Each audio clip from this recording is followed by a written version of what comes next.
പിതാവിൻ്റെയും പുത്രൻ്റെയും പരിശുദ്ധാത്മാവിൻ്റെയും നാമത്തിൽ ആമേൻ. പ്രിയപ്പെട്ടവരെ, ഇന്ന് മാർച്ച് 15-ാം തീയതി ശനിയാഴ്ച. അമ്മേ പരിശുദ്ധ അമ്മേ, അമ്മേ പരിശുദ്ധ ദൈവമാതാവേ, കൃപാസനത്തിലൂടെ ഞങ്ങൾക്കും ഞങ്ങളുടെ ദേശത്തിനും അമ്മ മധ്യസ്ഥം തേടി തന്ന എല്ലാ അനുഗ്രഹങ്ങൾക്കും കൃപകൾക്കും ഞങ്ങളിപ്പോൾ ഹൃദയം നിറഞ്ഞ നന്ദി പറയുന്നു.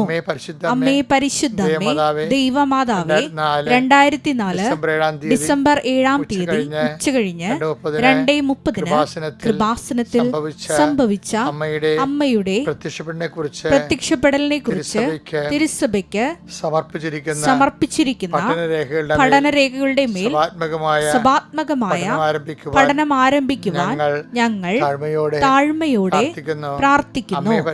അമ്മേ പരിശുദ്ധമേ, ഭൂസ്വർലോകങ്ങളുടെ രാജ്ഞിയായ അങ്ങേയ്ക്ക് ഭൗമ സംരക്ഷണത്തിനായി പ്രപഞ്ച പ്രകൃതിയെ തന്നെ തിരുസഭ പ്രതിഷ്ഠിക്കുവാൻ ഈ പ്രത്യക്ഷീകരണം വഴി ഇടയാക്കണമേ.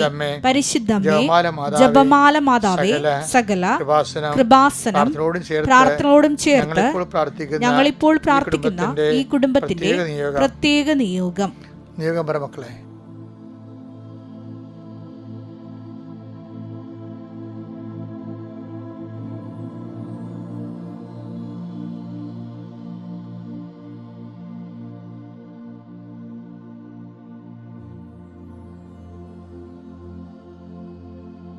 അമ്മയുടെ പ്രത്യക്ഷീകരണത്തിന്റെ ഈ അനുഗ്രഹവേളയിൽ ഞങ്ങൾക്ക് സാധിച്ചു തരുവാൻ കനിയണമേ.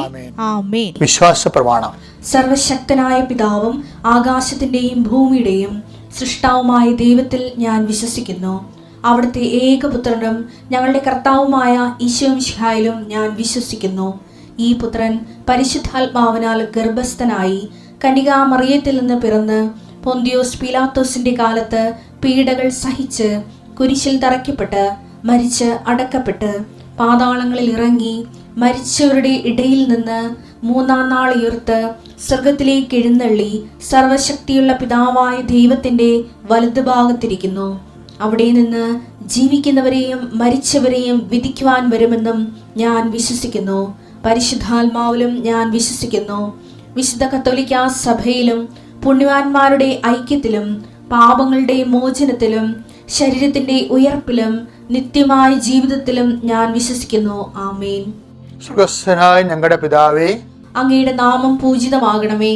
അങ്ങയുടെ രാജ്യം വരണമേ. അങ്ങയുടെ തിരുമനസ് സ്വർഗത്തിലെ പോലെ ഭൂമിയിലും ആകണമേ. അന്നു വേണ്ടുന്ന ആഹാരം ഇന്ന് ഞങ്ങൾക്ക് തരണമേ. ഞങ്ങളോട് തെറ്റ് ചെയ്യുന്നവരോട് ഞങ്ങൾ ക്ഷമിക്കുന്നത് പോലെ ഞങ്ങളുടെ തെറ്റുകൾ ഞങ്ങളോടും ക്ഷമിക്കണമേ.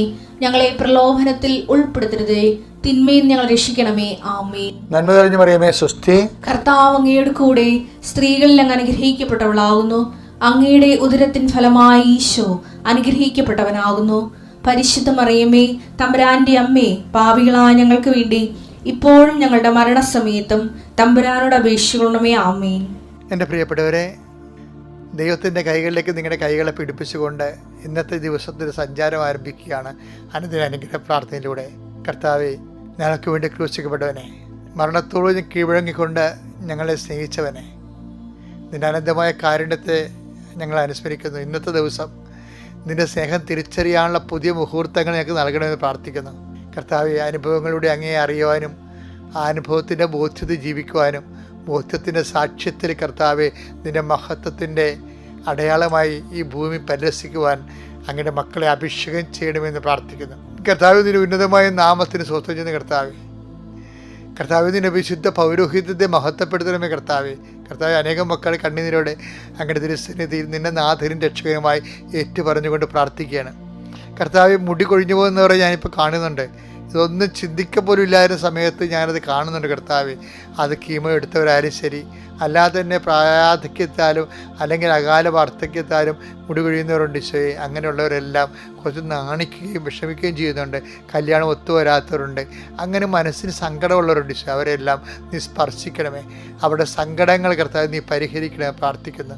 വിവാഹം ഒത്തുവരാത്ത മക്കൾ, വിവാഹത്തിന് കാലമായിട്ടും കാലം കഴിഞ്ഞിട്ടും ജീവിത പങ്കാളിയെ കിട്ടാനോ അതിനുള്ള ഒരു സാഹചര്യം ഒരുങ്ങാത്ത കുടുംബങ്ങളെ പ്രത്യേകം സംബന്ധിച്ച് പ്രാർത്ഥിക്കുന്നു. കർത്താവെ ഭവനവും ഇല്ലാത്ത ദിവസം പ്രാർത്ഥിക്കുന്നു, മക്കൾ ഇല്ലാത്ത ദിവസം പ്രാർത്ഥിക്കുന്നു, മക്കൾ പഠിക്കാത്തവരുണ്ട് ഈശോയെ, ഹൈപ്പർ ആക്ടിവിറ്റികളുണ്ട് ഈശോയെ, ഒട്ടിസം ഉള്ളവരുണ്ട് ഈശോയെ, മക്കൾ കൊണ്ട് പൊറുതിമുട്ടിട്ട് ജീവിക്കാൻ പറ്റാതെ പലതരത്തിലുള്ള തിന്മകൾ അകപ്പെട്ടിരിക്കുന്ന മക്കൾ കുടുംബത്തിന് അസമാധാനം ഉണ്ടാക്കുന്നവരുണ്ട് ഈശോയെ. ഈശോ ഇവർ ജനിക്കാതിരുന്നെങ്കിൽ, വെള്ളയിടത്തും ചത്തുപോയിരുന്നെങ്കിൽ പോലും ആഗ്രഹിക്കുന്ന മനസ്സുകൊണ്ട് പ്രായിപ്പോകുന്ന രീതിയിൽ ജീവിക്കുന്ന മക്കളുണ്ട് ഈശോയെ. അവരെല്ലാം നീ തൊടണമേ, നിൻ്റെ തിരുരക്തത്തിൽ അവരെ കഴുകണമേ കർത്താവെ. അങ്ങയുടെ പീഡാനുഭവത്തിൻ്റെയും കുരിശുമരണത്തിൻ്റെയും യോഗ്യതയാൽ കർത്താവ് കഞ്ചാവിനും മയക്കുമരുന്നിനും അടിപ്പെട്ടിരിക്കുന്ന മക്കളുടെ ആന്തരിക അവബോധ മനസ്സുകളെയും ആന്തരിക ശീലങ്ങളെ കർത്താവ് നീ കഴുകണമേ. എൻ്റെ കർത്താവിന് ഉന്നതമായ നാമത്തിൽ അമ്മ മാതാവിൻ്റെ പ്രത്യേക മാധ്യസ്ഥ എല്ലാവിധ പൈശാചിക തിന്മകളും ദുശ്ശീലങ്ങളും എൻ്റെ മക്കളുടെ ഹൃദയത്തിൽ നിന്നും ജീവിതത്തിൽ നിന്നും കർത്താവ് യേശുവിൻ്റെ നാമത്തിൽ നീങ്ങിപ്പോട്ടെന്ന് കൽപ്പിക്കുന്നു. കർത്താവ് സമാധാനമില്ലാത്ത കുടുംബങ്ങൾ, കേസിൽ അകപ്പെട്ട പോയ കുടുംബങ്ങൾ, പോസ്കോയിൽ അകപ്പെട്ടു പോയ കുടുംബങ്ങൾ, കള്ളക്കേസിൽ അകപ്പെട്ടിരിക്കുന്ന കുടുംബങ്ങളെന്ന് കർത്താവ് നീ ഏറ്റെടുക്കണം പ്രാർത്ഥിക്കുന്നു. ഈശോ ജയിലിൽ നിന്ന് ഇറങ്ങിയ ഒരു കർത്താവ് സമാധാനത്തോടെ ജീവിക്കാനും ആ ജീവിതത്തിലേക്ക് പൊതുജീവിതത്തിലേക്ക് തിരിച്ചു വരുവാനും അങ്ങേക്ക് കഴിയും കർത്താവ്. അതിന് ആഗ്രഹിക്കുന്ന മക്കൾക്ക് അതുപോലെ സാഹചര്യങ്ങൾ ക്രമീകരിക്കണമെന്ന് പ്രാർത്ഥിക്കുന്നു കർത്താവ്. അവർക്കുണ്ടായിരുന്ന അപമാനങ്ങളെല്ലാം മാറ്റിക്കൊടുക്കുകയും കർത്താവ് അവർ സമാധാനത്തോടെയും വിശുദ്ധിയോടെയും ജീവിക്കാനുള്ള ഒരവസരം ഉണ്ടാക്കാൻ പരിശുദ്ധമായ ദേവമാതാവേ അങ്ങനെയുള്ള കുടുംബങ്ങളെ കുറിച്ച് പ്രാർത്ഥിക്കുന്നു. ഭാര്യാഭർത്താക്കന്മാരെ കലഹത്തിൽ ഭിന്നതയിലിരിക്കുന്നവർ, അതുപോലെ തന്നെ ആത്മഹത്യയെക്കുറിച്ച് ചിന്തിക്കുന്നവർ കർത്താവ്, അതിനുവേണ്ടി കർത്താവ് വൈരാഗ്യ ബുദ്ധിയോട് മറ്റുള്ളവരെ പാഠം പഠിപ്പിക്കുന്നതിന് വേണ്ടി വൈരാഗ്യ ബുദ്ധിയോട് അതിനുവേണ്ടി ഒരുങ്ങുന്നവർ അവരെല്ലാം സന്ദർശിക്കണം പ്രാർത്ഥിക്കുന്നു.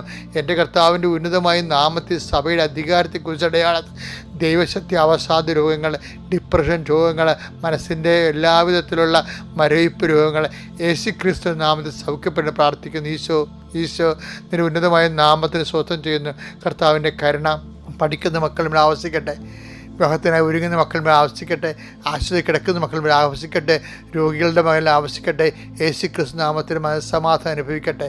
മനസ്സാധനം നഷ്ടപ്പെട്ട കുടുംബങ്ങൾ, പ്രായമായവർ, കുഞ്ഞുങ്ങൾ, മറ്റു മുതിർന്നവർ, ആർക്കെല്ലാം സമാധാനം നഷ്ടപ്പെട്ടു, അതിനുള്ള സമാധാനം നഷ്ടപ്പെട്ട സാഹചര്യങ്ങൾ നിലനിൽക്കുന്ന ഭവനങ്ങളെ കർത്താവിനെ നീ ആശീർവദിക്കണമേ. എൻ്റെ കർത്താവിൻ്റെ ഉന്നതമായ നാമത്തിൽ സഭയുടെ അധികാരത്തിൽ കുരിശടയാളത്തിൽ ദൈവശക്തിയാൽ നിങ്ങൾ ആ ഈശോനാമത്തിൽ അനുഗ്രഹിക്കപ്പെടട്ടെ. ഇന്ന് ഞാൻ വെളുപ്പിനെ എഴുന്നേറ്റപ്പോഴേ 4 കൊന്തയില്ലേ, എല്ലാ ദിവസവും 4 കൊന്ത എടുത്ത് വെളുപ്പിനെ എഴുന്നേൽക്കുമ്പോൾ ചെല്ലും, എന്നിട്ട് കുറച്ച് നടക്കുമ്പോൾ നീ പ്രാർത്ഥിക്കാം. അപ്പോൾ അതിനുശേഷം ഞാൻ കുർബാന കയറിയപ്പോൾ കർത്താവ് പറഞ്ഞ് സുവിശേഷത്തിൻ്റെ സുവിശേഷം ഉണ്ടെന്ന് പറഞ്ഞ്. അപ്പോഴും ഞാൻ ആദ്യം കേൾക്കുകയാണ്, ഇത് സുവിശേഷത്തിൻ്റെ സുവിശേഷം. ഈ ദൈവത്തിൻ്റെ കൂടെ ജീവിക്കാൻ നല്ല രസമാണേ. നമുക്ക് ദൈവത്തിന് നമ്മളെന്താണ്, നമ്മൾ പലരുടെയും കൂടെ ജീവിക്കാൻ വേണ്ടി ദൈവത്തിന് സഹായം തേടുന്നവരാണ് നമ്മൾ. അതാണ് നമുക്ക് പറഞ്ഞ കുഴപ്പം. അങ്ങനെയൊന്നുമല്ല, നമ്മൾ ദൈവത്തിൻ്റെ കൂടെ ജീവിക്കുക എന്ന് പറഞ്ഞു കഴിഞ്ഞാൽ ദൈവത്തിന് വേണ്ടി ജീവിക്കുക, ദൈവത്തെ ഓർത്ത് ജീവിക്കുക, ദൈവത്തിൻ്റെ മഹത്വത്തിന് വേണ്ടി ജീവിക്കുക, ദൈവത്തിന് തോന്നുന്നത് നമ്മൾ ദൈവത്തിന് വേണ്ടിയാണ് ജീവിക്കണമെന്ന്. അങ്ങനെ തോന്നിയാൽ ദൈവം നമ്മളെ സീരിയസ് ആയിട്ട് എടുക്കും. അപ്പോൾ ഇന്ന് എന്നോട് പറഞ്ഞത് എന്താ അറിയാമോ, സുവിശേഷത്തിൻ്റെ സുവിശേഷം ഉണ്ടെന്ന് പറഞ്ഞു. അപ്പോൾ എനിക്കങ്ങനെ എന്താണ് ഈശോ പറയാൻ പോണതിനെക്കുറിച്ച് ഒരു ഐഡിയ ഇല്ല. സുവിശേഷം വി നോ ഇറ്റ്. പിന്നെ സുവിശേഷം എന്നിട്ട് ഈശോ പറഞ്ഞത് ലുക്ക 10:30 വായിച്ചേ. അടുത്ത ദിവസം അവൻ അടുത്ത ദിവസം വെച്ച് കഴിഞ്ഞാൽ ഈ പ്രായമായ മനുഷ്യനെ, മരണാസനായ മനുഷ്യനെ, മുറിവേറ്റ മനുഷ്യനെ, കള്ളമ്മട കൈയാക്കപ്പെട്ട മനുഷ്യനെ എണ്ണയും പിഞ്ഞയും വെച്ച് കെട്ടിയിട്ട് ഇവരെ കൊണ്ട് സത്തത്തിലാക്കത്തില്ലേ. എന്നിട്ട് അവിടെ കിടന്ന് ഉറങ്ങുകയും അയാൾ സത്തക്കാരന് ഇതിൻ്റെ പരിചരണം ഏൽപ്പിക്കുകയും ചെയ്യും. എന്നിട്ട് അയാൾ തിരിച്ച് രാവിലെ എഴുന്നേറ്റ് അയാളുടെ ബിസിനസ്സിന് പോകാൻ നേരത്ത് അയാൾ പറയുന്നത് വാക്കാണ് ഈ സുവിശേഷത്തിൻ്റെ സുവിശേഷം എന്ന് പറഞ്ഞത്. എന്താണത്?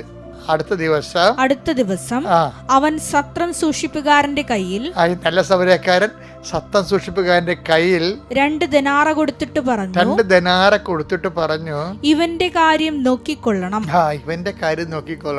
അപ്പൊ ഞാനിങ്ങനെ 4 കൊന്ത കഴിഞ്ഞിട്ടാണ് പിന്നെ ഈ കോൺഫറൻസ് കോളിന് ചുറ്റും നടക്കണ സമയത്തൊക്കെ അമ്മയെ എനിക്ക് അൾത്തറയിരിക്കണം അമ്മയെ ഞാനിങ്ങനെ ചെരിഞ്ഞ് നോക്കിക്കൊണ്ട് നടക്കും. അപ്പോൾ എൻ്റെ മനസ്സിൽ തന്നാണ് ഇവൻ്റെ കാര്യം നോക്കിക്കൊള്ളണം. സുവിശേഷത്തിൽ ഏറ്റവും വലിയ വാക്കാണ്. എന്നുവെച്ചാൽ നമ്മളോട് ദൈവം പറഞ്ഞ എന്താണ്, നമ്മുടെ കയ്യിൽ വന്ന ഒരാൾ അവൻ്റെ കാര്യം നോക്കിക്കൊള്ളണമെന്ന്. അപ്പോൾ ഓരോരുത്തരും ഇപ്പോൾ ഓരോ ദിവസവും ഓരോ ആൾക്കാർ ഓരോ കാര്യമൊക്കെ പറഞ്ഞിട്ട് വരത്തില്ലേ.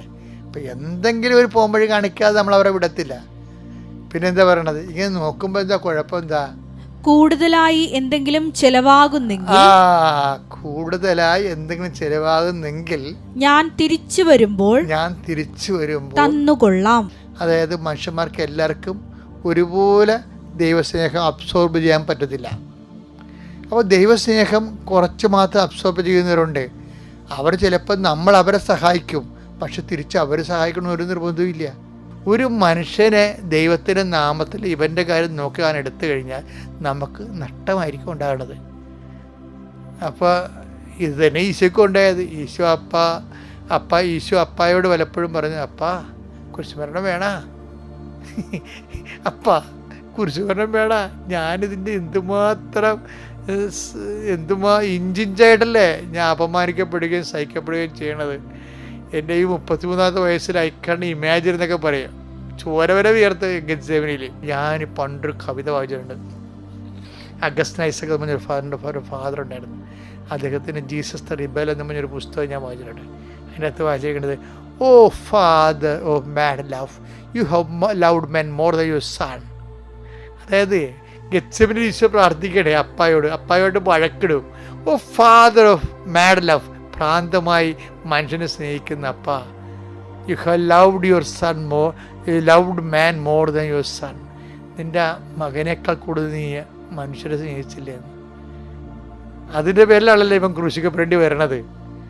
അപ്പോൾ അതൊക്കെ ഓർത്തിട്ട് ഈശോ പിതാവുമായിട്ട് ചില സമയത്ത് ഭയങ്കര ഹീറ്റ് ഡയലോഗ് വരും. പക്ഷെ ഒടുവിൽ അപ്പ പറയും, സാരമില്ല, കൂടുതൽ ചിലവാകും. അപ്പ പറയും, ശരി ജീസസ്, ഇറ്റ്സ് ഓക്കെ, കൂടുതൽ ചിലവാകും, അത് നീ തിരിച്ചു വരുത്തല്ലേ, ഇതെല്ലാം കഴിഞ്ഞ് അപ്പം ഞാൻ തന്നെ തന്നോളാം. അപ്പ ഇങ്ങനെ പറയുമ്പോഴാണ് ആളെ ബലം പ്രാപിക്കുന്നത്. ആളെ ഉപരി തൻ്റെ അതിൽ പറയും, എൻ്റെ പിതാവിൻ്റെ മഹത്വത്തിലെ വാനം മേഘങ്ങളുടെ കൂടെ എഴുന്നള്ളി വരുമ്പോൾ എന്നൊക്കെ പറയുന്നത് എന്താണ്? അപ്പ പറഞ്ഞാണ് തിരികെ വരുമ്പോൾ പിന്നെ തിരിച്ച് പോണത് വന്ന പോലെ ആയിരിക്കത്തില്ല. വാനമേഘങ്ങൾ നീ മഹത്വത്തോടെ ആയിരിക്കും പോണത്. എന്തെങ്കിലും കൂടുതൽ ചിലവാകേണ്ടി നിൻ്റെ കുരിശിൻ്റെ ബലികളിൽ എന്തെങ്കിലും കൂടുതൽ ചിലവാകേണ്ടി വരുന്നെങ്കിൽ ഐ വിൽ റീഫണ്ട് ഇറ്റ് എന്ന് അപ്പ പറയും. അപ്പ പറഞ്ഞിട്ടാണ് ഈശോ പറയണത്. അപ്പ പറഞ്ഞതുപോലെ ഞാൻ നിങ്ങളോട് പറയുകയാണ്, എന്തെങ്കിലും സഹോദരനെ സന്ധിക്കുന്നതിൽ ചിലപ്പോൾ ചിലവാകേണ്ടി വരും, അപ്പോൾ ഐ വിൽ റീഫണ്ട് ഇറ്റ്. ഇവിടെ നമ്മുടെ കുടുംബജീവിതത്തിലും ഇങ്ങനെ തന്നെയാണ്. നമ്മൾ ജീവിത പങ്കാളിയെ സ്നേഹിക്കുമ്പോൾ ചിലപ്പോൾ കൂടുതൽ ചിലവാകും. ഞാൻ മട്ടുത്തെന്നൊക്കെ പറഞ്ഞില്ലേ, അതിനെന്താ കൂടുതൽ ചിലവായിട്ട് അങ്ങനെ പറയണ? ഇവിടുന്ന് എവിടെയെങ്കിലും പോയാൽ മതിയായിരുന്നു, മനുഷ്യൻ ചത്താൽ മതിയെന്നൊക്കെ പറയല്ലേ. അപ്പം ഞാനീ പറഞ്ഞ കാര്യം ഓർക്കണം, കൂടുതൽ ചിലവാകുകയാണ്. എന്താണ് ഇത്? ഭർത്താവ് തരണമെന്ന് നിർബന്ധമില്ല. ഭാര്യയ്ക്ക് വേണ്ടി ചിലവാക്കിയത് ഭാര്യ തരണമെന്ന് നമുക്ക് നിർബന്ധമില്ല. ചിലപ്പോൾ ക്ഷമയാകാം, ചിലപ്പോൾ ദയയാകാം, ചിലപ്പോൾ നന്മയാകാം, ചിലപ്പോൾ വിശ്വസ്തതയാകാം, ചിലപ്പോൾ കൂടുതൽ ചിലവാകും. അപ്പോൾ ആര് തരും? ഞാൻ തിരിച്ചു വരുമ്പോൾ തരും, കർത്താവ് തിരിച്ചു തരും. മക്കളെ വളർത്തുമ്പോൾ അങ്ങനെയാണ്. ഇപ്പോഴത്തെ മക്കളെ വളർത്തുകയെന്ന് വെച്ച് കഴിഞ്ഞാൽ 50% പേർക്ക് നഷ്ടമല്ലേ. കാര്യം അവരുടെ ഒരു സന്ധിപ്പ് നമുക്ക് കിട്ടണില്ലല്ലോ. സന്ധിപ്പ് കിട്ടേണ്ട സമയത്ത് കിട്ടണില്ല. എന്നിട്ട് ഇന്ന് ഒരു അപ്പൻ എൻ്റെ അടുത്ത് വന്നിട്ടുണ്ടായിരുന്നു. ഇന്നൊരു ക്യാൻസർ രോഗിയായ അപ്പൻ എൻ്റെ അടുത്ത് വന്നിട്ടുണ്ടായിരുന്നു. അത് പ്രാർത്ഥിക്കുന്നതിനിടെ പറഞ്ഞു, എൻ്റെ അച്ഛാ, എൻ്റെ മകൻ ദുബായിലാണ്, അവൻ എന്നെ വിളിക്കണില്ലെന്ന്. ഞാൻ പ്രാർത്ഥിച്ചു, അയാളെ ആശ്വസിപ്പിച്ച് വിട്ടു. വിളിക്കും തീർച്ചയായിട്ടും. പക്ഷെ അതല്ല, അങ്ങനെയൊക്കെ സങ്കടപ്പെടുന്ന എന്തുമാത്രം മനുഷ്യരാണ്. മക്കളെ വളർത്തിയിട്ട് കൂടുതൽ ചിലവാകുന്നവരില്ലേ. അപ്പോൾ എത്ര മക്കൾക്കിന് തിരിച്ചു കൊടുക്കാൻ പറ്റും? മക്കൾ മരിച്ചു കഴിയുമ്പോഴായിരിക്കും ചിലപ്പോൾ അപ്പ, അയ്യോ എൻ്റെ അമ്മ, എൻ്റെ അപ്പൻ എന്നൊക്കെ പറഞ്ഞ് ഭയങ്കര ഫേസ്ബുക്കിൽ പോസ്റ്റൊക്കെ ഇടുന്നില്ലേ. ഈ അണ്ണന്മാർ അവർ ജീവിച്ചിരുന്നപ്പോൾ എന്താണെന്ന് നമുക്കറിയത്തില്ല. കൂടുതൽ ചിലവാകും ഉറപ്പാണ്. അത് തിരിച്ചു തരാൻ ഒരാളുണ്ട്. ഇതെല്ലാം ടാലിയാക്കാൻ വേണ്ടി ഒരാളുണ്ട്. അതാരാണ്? നമുക്ക് വേണ്ടി ക്രൂശിക്കപ്പെട്ടവൻ, നമുക്ക് വേണ്ടി ഉയർത്തി നിന്നിട്ടവൻ, നമുക്ക് വീണ്ടും വരാതിരിക്കുന്നവൻ. അവൻ തിരിച്ചു വരുമ്പോൾ ടാലിയാക്കും. Praise the Lord.